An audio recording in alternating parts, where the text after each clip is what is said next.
o sino das notificações. Olá, meus ilustríssimos amigos e amigas, bem-vindos a mais um vídeo no meu canal, no seu canal, no nosso canal favorito, predileto, amado, querido, Verdades Ocultas da Bíblia.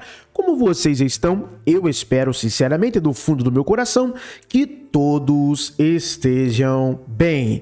Estamos aqui com o professor Henrique Caldeira no canal Cortes Estranha História e ele estará tratando de um tema muito interessante que nós já abordamos diversas vezes aqui, lá no início do canal Verdades Ocultas da Bíblia, nas lives e videoaulas sobre o Apocalipse. Vinha até gente aqui, né, mais religioso, querer discutir, brigar, quando eu falava que o livro do Apocalipse não era um livro unânime, que não era um livro consensual ou compreendido como válido, canônico por toda a cristandade primitiva, ou seja, na época do chamado cristianismo primitivo, ali do século II, século III.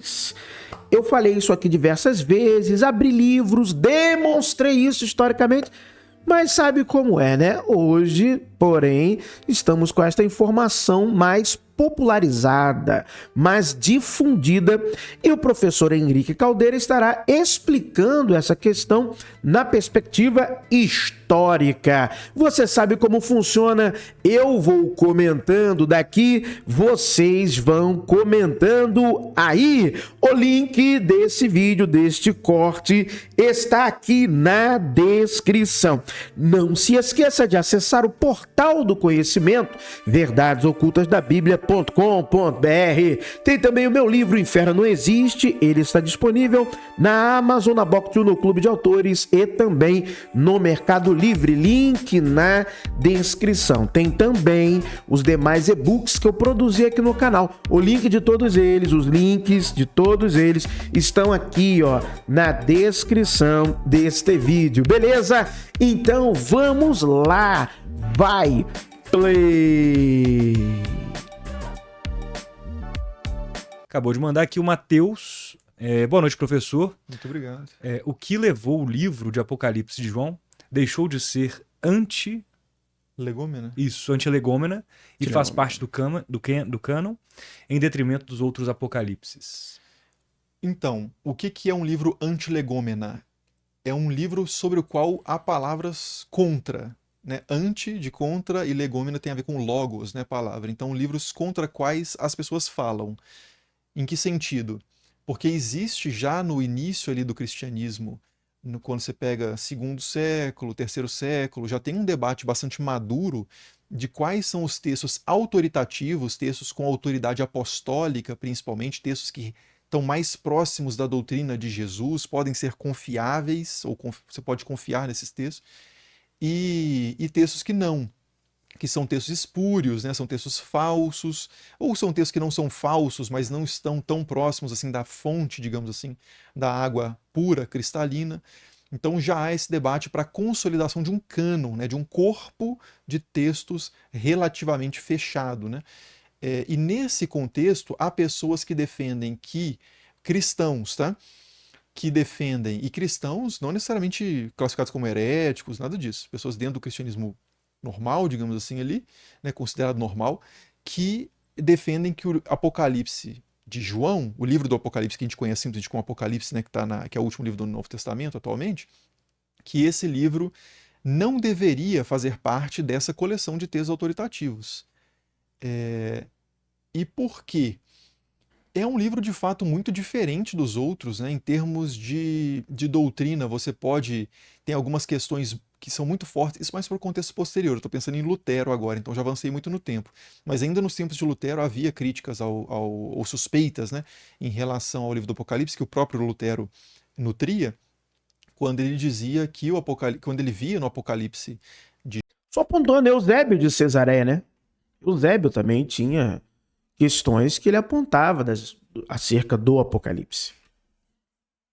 João, a questão muito forte da recompensa por obras, né? Ou aqueles que tiveram uma boa conduta e entraram no reino, e os que não tiveram uma boa conduta, aqueles que fizeram o bem vão o reino, e os que não fizeram vão ser lançados no fogo, né?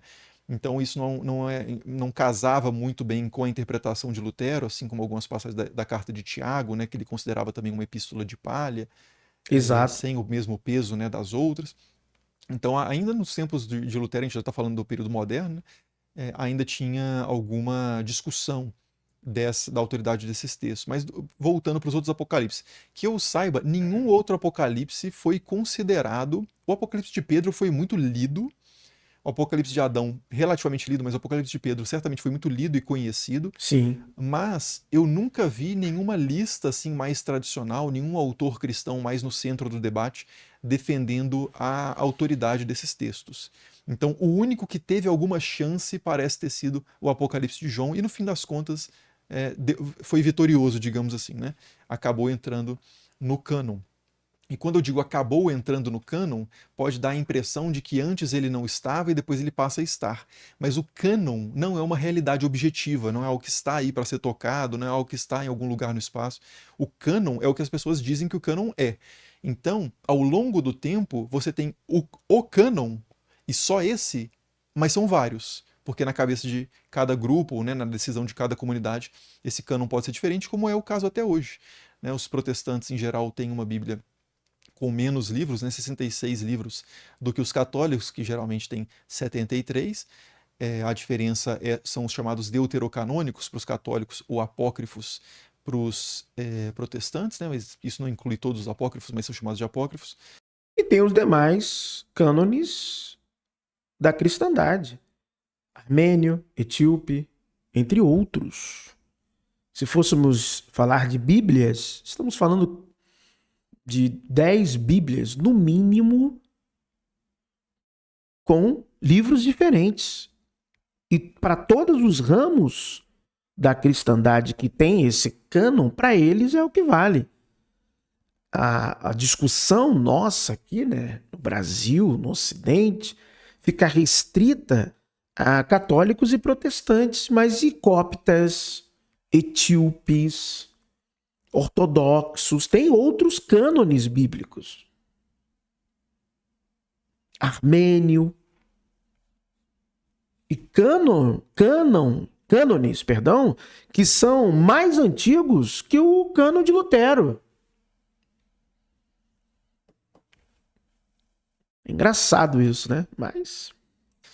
E você tem a Bíblia Etíope com 81 livros, você tem grupos ortodoxos, né, igrejas ortodoxas que são autocéfalas, né, então não dá para falar assim de um número para os ortodoxos em geral, mas você tem geralmente ali mais livros, acho que se eu não me engano 78, entre 75 e 78 livros para os ortodoxos. Se você considera inclusive o Salmo 151 um livro, né, ou se você só conta um salmo a mais, mas então a contagem é complexa, mas até hoje você tem vários cânones diferentes aí, só que para cada pessoa que defende um cânon é só aquele, né? Então são múltiplos só para o olhar analista, né, o olhar de fora, um olhar do historiador, por exemplo.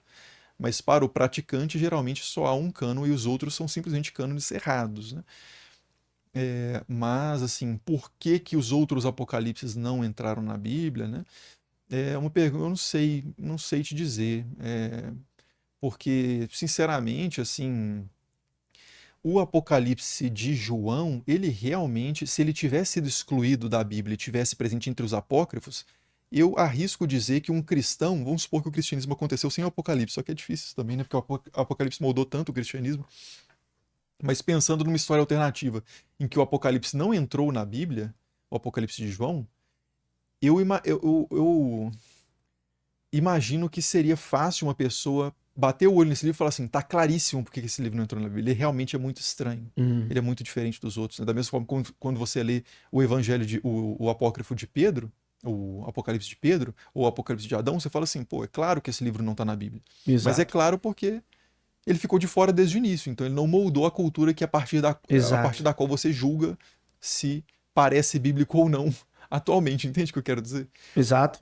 O que eu quero dizer, então, enfim, mas eu não saberia te dar uma explicação assim. Eu acho que também não se sabe, assim, eu acho que não é algo acessível para nós, pelo menos até hoje, os detalhes dessa história, né? É muito complexo esse processo de de formação do cânon. Há muita lacuna nessa história. Mas, enfim, uns 2 centavos aí sobre o assunto. O que podemos inferir é que existia um grupo majoritário. Esse grupo majoritário que ao longo do tempo foram denominados como ortodoxos. Então você tem ali aquele grupo que estava vinculado à igreja de Roma, a Antioquia. Podemos incluir também a Alexandria. E outros pais da igreja que foram dizendo que tinha que ser, como por exemplo Irineu de Lyon com relação aos evangelhos. Então você tem pais diversos que estão aparentemente dentro de uma mesma percepção do que seria esse cristianismo, ou do que deveria ser, melhor dizendo, esse cristianismo inicial, inclusive nos seus aspectos dos chamados livros, ou textos, ou obras, ou evangelhos, epístolas, que deveriam ser aquelas majoritariamente utilizadas. Então você tem aquela obra de Bart Ehrman, que aí sim é a área dele, história do cristianismo, né, Bruno? Não é zoroastrismo, a área dele, né, Bruninho? Menino. E aí sim, ali, né, ele vai tentar resgatar essa questão histórica de forma muito interessante. Tentando demonstrar essa hipótese desse grupo ortodoxo. De como que eles, de fato, impulsionaram o desenvolvimento do cristianismo até que ele, como religião, o cristianismo, estivesse ali sendo parte integrante do império. Excelente vídeo do historiador professor Henrique Caldeira. Eu acho incrível a capacidade que você tem para expor suas ideias. Eu gostaria mesmo de conseguir me expressar assim. Bom, elogios ao professor, é verdade. Essa parte de esse livro não parece com a Bíblia é muito verídica. Sou recém-convertido ao catolicismo, era desde o berço de família presbiteriana. Caramba, o cara saiu do presbiterianismo para o catolicismo. Eu tinha um amigo católico que me ajudava na questão da minha conversão quando eu estava lendo a Bíblia católica. Mais especificamente, o livro de Tobias. Eu falei para ele, esse livro está muito estranho com o resto da Bíblia. Tobias faz umas coisas muito irreais. E ele só me respondeu, como se um homem passar 3 dias e 3 noites no estômago de um peixe fosse muito normal, né? E isso me clareou a mente. Também, que é tudo mito. Que é lenda, folclore. Exatamente isso aí. Clareou bem. Se clareou para esse lado, tá tudo certo. Estamos tão acostumados com a Bíblia da nossa realidade que nem questionamos ou vemos com um olhar crítico. Por isso, estranhamos coisas novas de outras vertentes. Excelente, tem outros comentários aqui muito bons. Muito obrigado por terem assistido a este vídeo, esse corte. Lembrando que o link está na descrição. Aqui no canal Verdades Ocultas da Bíblia, que o verdadeiro Deus abençoe a todos. Meu amigo ateu, agnóstico, calma, fale só do dia. Se você não crê, não acredita em um Deus, para mim está tudo certo. Nossa amizade continua. Eu desejo apenas do fundo do coração que a sorte e a fortuna lhe acompanhem. But if I lay down and I play dead and I stay dead, maybe you'll get sick of being the monster out of my head, under my bed. Think you're something out of my nightmares, standing right there. But if I lay down and I play dead and I stay dead, then will you get bored of killing me? Silhouettes of you are like a taunt. Never really know just what you want. With you I don't ever feel calm. I can feel the sweat inside my palms. Play with me like cats and a string.